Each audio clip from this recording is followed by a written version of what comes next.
You never know what life has written for you, you know what I mean? So it's amazing to be out here, Abu Dhabi, Bahia. Yesterday we walked 5-minute walk to the sea. You know what I mean? This is what I'm into now, you know what I mean? I don't really like the big city life. I like to be away from everybody, relax, quiet, you know what I mean? So when I come out here, every time I was just telling Ma'een and how you get the tranquility, you know what I mean? When you get away from the fast life, the cars, the hustle of the city, man. So I think that's natural for the soul of anybody. Sometimes you need to relax and reflect. In an environment like this, you can reflect. The documentary is about my life. A lot of people don't know some of the struggles that I went through prior to getting into the music industry. For example, at the age of 3, I witnessed both of my parents get murdered in front of me. I got shot in the foot. So I came from a background environment where I was in a rough environment. You know, my same brother from same mother, father got shot in the stomach. Another time his house got shot up. My brothers and my cousins in and out of jail. So I show how that part of my life, the music saved me from that environment, but at the same time in the documentary, it shows that the environment that I was running from, it was actually waiting for me also in the music industry, but on a whole nother level. So we go into, you know, I touch up on even the East Coast, West Coast beef from the point of view of the Outlawz and Tupac, because we had one of the biggest songs called Hit 'Em Up, that when it released I believe it sold about 3 or 4 million in less than 6 months. And it was one of the greatest diss songs to this day in history, you can say. And but a lot of people from the outside looking in, they would look like we was troublemakers. You know, even in the documentary, Loon, Amir, he's in the documentary, and he said, man, it looked like at that time we were just running around starting trouble. But from the documentary standpoint, I was able to touch up on what Tupac was going through at that time, what we was going through at that time. You know, because growing up, it seemed like every time that I got close with an individual in my life, in my neighborhood, they get taken away from me. So when Pop passed away, it was very hard for me to deal with it. It was a death that, you know, losing my mother and father at a young age. I was a kid, I didn't know.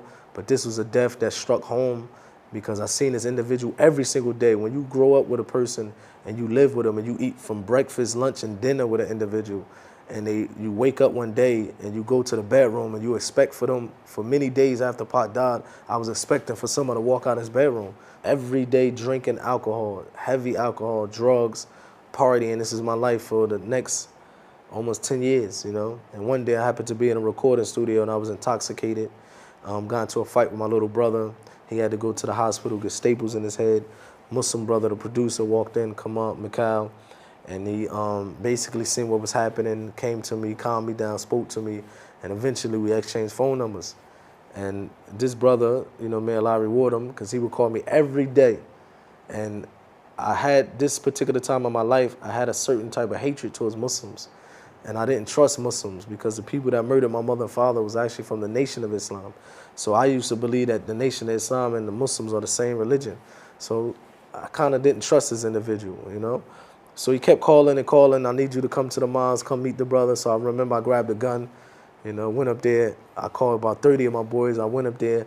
But when I actually went into the masjid, the mosque, that was the first time in my life that I actually seen something that I never seen before, you know. And I seen, to me, it looked like sincere brotherhood that you don't get from the streets and you don't get from the music industry. And the more that I spent time with these individuals, the more I wanted to know about this religion. For like a whole year, I was saying I have to stop drinking. Ramadan is coming, I have to do it. And after praying to Allah, making dua, Allah made it easy. You know, it was a hard 30 days, waking up in sweat, taking all pain pills all through the night.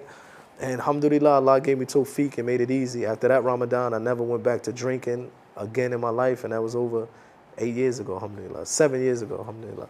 If music wasn't haram, I'd be in a studio right now. You know what I mean? If it wasn't against my religion, you know?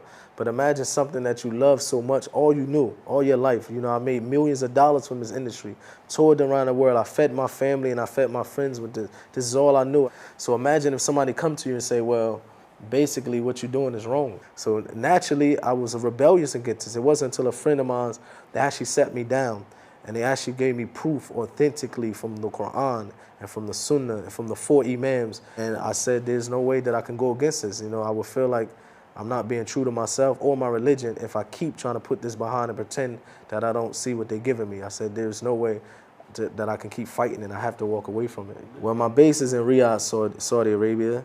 And most of the time I'm just there. If I'm not traveling, I'm just with my family. I'm a family man.